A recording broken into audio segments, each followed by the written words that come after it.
in the morning, 3:40 or something like that. Luckily it's Saturday and I don't have work tomorrow, so I'm gonna keep cranking. So we got the Silvertop in here. Now I'm working on, I got the AC bolted up, got the shift linkages bolted up, had to repair one of the bushings on that, but that should be okay now. Then I'm working on fuel lines, coolant lines, and then I'm going to tackle vacuum lines next. We got the throttle cable reroute done. That wraps around nicely, right around the side there, and comes in here and looks pretty stealth. That also has the aftermarket cruise wire there, so that's why there's two, but that looks okay. Fuel line, this is the fuel feed right here. It goes into the side of the rail. There's a high pressure line that has a banjo bolt that goes onto the fuel filter. It's a little tough to see. Fuel filter's down there. It usually sits on a bracket that bolts into the firewall there.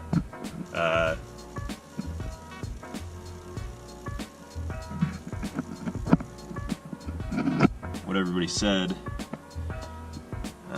was that wouldn't fit. They said you have to get a new fuel line. That's what I found on all the forums, whatever else. I wanted to find out myself before I went and paid, $50-60 or had one made. Took the time to do that. So if you pull the fuel filter off of the bracket on the firewall in the AW, it will reach with a little bit of extra. It's not too close or anything like that. It's not putting any pressure on the lines. It is sitting on the coolant hoses right now, but we'll kind of tuck it up out of the way. So if you get rid of that bracket, it seems like that should work. I gotta hook up the fuel return, which is right here, and I got the coolant pipes set up. So heater hoses, these are the factory AW heater hoses. They slip right on here. You gotta route one of them under, one of them over. It doesn't matter which order they go in.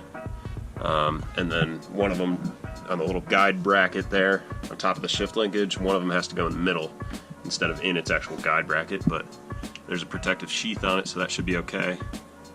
Otherwise, we got this radiator hose is again factory AW11 stuff.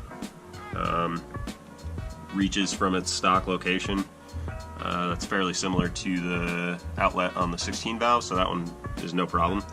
The other one, though, is the one that causes issues. It goes into the engine right on the back side of the engine near the exhaust manifold, instead of on the front over on that side where the 16 valve was. So originally, this filler cap for your coolant was right over here.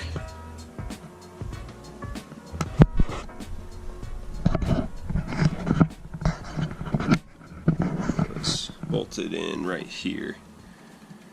And your filler neck would be right here, and your overflow tank was right here. So we moved that and rerouted using, again, the factory hose. We had to trim it and splice it with a radiator repair. One of these little guys. So we threw that in there with a couple clamps. That's right there. You just want to get the angles on it right. We got rid of the oil cooler. The Silvertop doesn't have an oil cooler, so we just got rid of that whole assembly, which looks like, let's see if I can find it. Yeah, I think it's buried somewhere. Oh, right here.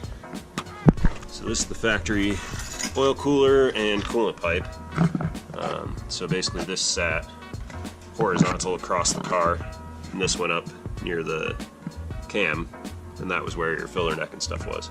So we just got rid of that and changed the angles on the hoses, brought it straight up, and then put the filler neck here, and got a new hose from O'Reilly that has an angle over, down, and then in.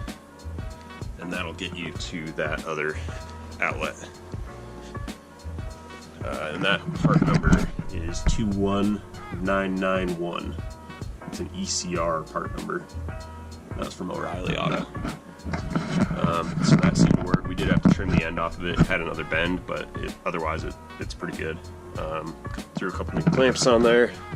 I'm gonna tie this back so it doesn't move around, but we got to fill it up. So then I'm basically gonna route the overflow from here, route it around the side, and probably run it if I have space right here, right next to the factory air filter assembly and stuff like that. We'll find a location that'll work for it. Other than that, it's in there.